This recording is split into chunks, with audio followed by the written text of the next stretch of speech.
ভগবানকে যারা মন প্রাণ দিয়ে ভালোবাসে মা, তাদের মনের মধ্যে জয়ী হওয়ার আশাও নেই, হেরে যাওয়ার আশাও নেই। সর্বদাই কৃষ্ণ সুখী সুখ, সর্বদাই কৃষ্ণ দুঃখী দুঃখ। এই যে সুবল, দ্বাদশ রাকালগণের মধ্যে সুবল রাকাল হলো অন্যরকম। বলে এই সুবলকে এই যে সুবল, উনি যেমন তেমন ভক্ত নয়। যার কুলটা ছিল রাক্ষসের কুলে, যার জন্ম হয়েছিল, রাবণের নাম শুনেছেন? রাবণের ভাই বিভীষণ, আর বিভীষণের পুত্র ছিল তরুণী সেন। এটা যে সুবল হয়েছে, দেখুন কেমন ভাবে ভগবানের জন্য লাভ করেছে। যদি প্রকৃত কৃষ্ণ ভক্ত মা বাবা হয়, হ্যাঁ, তাহলে ছেলেটা দিনের জন্য সন্তান গোবিন্দ কাছে পাঠিয়ে দেবে। আমাদের পক্ষে সেটা সম্ভব না। সম্ভব হবে মা? আপনার নিজের সন্তানকে দিতে পারবে গোবিন্দ কাছে? না, আমরা নিজে মরে যাব, কিন্তু সন্তান দেব না। কিন্তু দিয়েছিল ত্রেতাযুগে বিভীষণের স্ত্রী। যখন আমার রাম রাবণের যুদ্ধ হয়েছিল, রাবণ রাজা সীতা দেবীকে হরণ করে নিয়ে এসেছিল। হ্যাঁ, তো সবাই বলে দুষ্ট রাবণ সীতাকে চুরি করেছে। শাস্ত্রী বলল কি, রাবণের মতো পরম ভক্ত, রাবণের মতো পরম সাধু, রাবণের মতো পরম বৈষ্ণব ত্রিজগতের মধ্যে আর কেউ নেই। বলে কেন? যখন মা সীতা দেবীকে হরণ করে নিয়ে এসেছিল, তখন রাবণের স্ত্রী মন্দোদরী, সতী নারী মন্দোদরী স্বামীজির রামের স্ত্রীকে হরণ করে নিয়ে এসেছে। উনি বড় ধার্মিক ছিল। তো মন্দোদরী একা একা বসে কাঁদছে, আর মনে মনে ভাবছি আমার স্বামী কি না অপরাধ করেছে। শেষ পর্যন্ত ভগবানের স্ত্রীকে হরণ করে নিয়ে এলো, ওর গতি কি হবে? স্বামীর জন্য কাঁদছে। তখন কি করিল? পরের দিন গিয়েছে রাবণের কাছে। মন্দোদরী গিয়ে বলে, স্বামী, তোমার একজন দুজন স্ত্রী নয়, তোমার 10,000 স্ত্রী থাকতে তুমি কেন ভগবানের স্ত্রীকে চুরি করে নিয়ে এলে?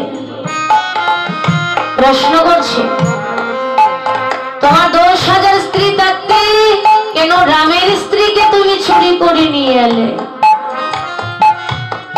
তখন রাবণ রাজা সীতা দেবীর কথা বলতে বলতে হঠাৎ করে বলে উঠল, মন্দোদরী, তুমি জানো না আমি যে কেন সীতা মাকে হরণ করে নিয়ে এসেছি? যে নাকি বাবা সীতাকে মা বলে সম্বোধন করেছে। তো মন্দোদরী চমকে উঠেছে, স্বামী, তুমি সীতাকে মা বললে? তো তুমি যদি মা বললে, তাহলে কেন তুমি তাকে চুরি করে নিয়ে এলে? রাবণ বলেছিল, মন্দোদরী, তুমি জানো না আমি যে বড় অপরাধী, আমি কত না পাপ করেছি, অপরাধ করেছি। আমাকে যদি এই কুল থেকে উদ্ধার হতে হয়, তাহলে যে সীতা মাকে আমাকে হরণ করতেই হবে। বলে কেন স্বামী? বলে জানো কেন? যদি কোনো নৌকার ঘাটে, যদি কোনো নদীর ঘাটে নৌকা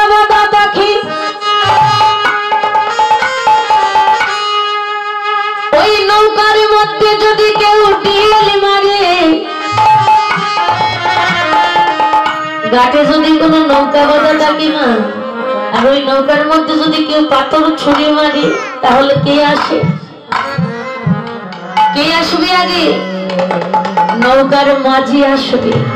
আসবে রাবণে বলল, দেখো আমার ভবপারের নৌকা হলো মা সীতা, আমি মাকে নিয়ে এসেছি সত্য,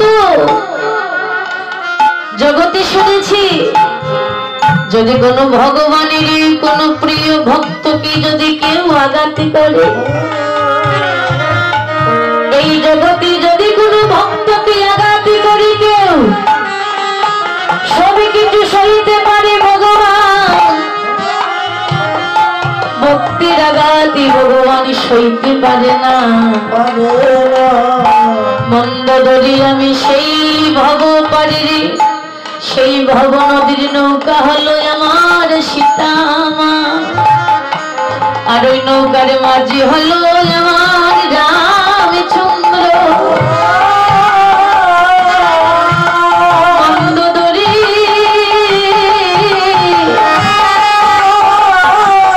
আমি জগতে এতই পাপ করেছি, আমি জগতে এতই অপরাধ করেছি, মন্দোদরী যদি আমার এই দেহের আয়ু সূর্য অস্তে চলে যাবে, তুমি বলো বলো মন্দোদরী আমি কেমন করে নদী পার হব?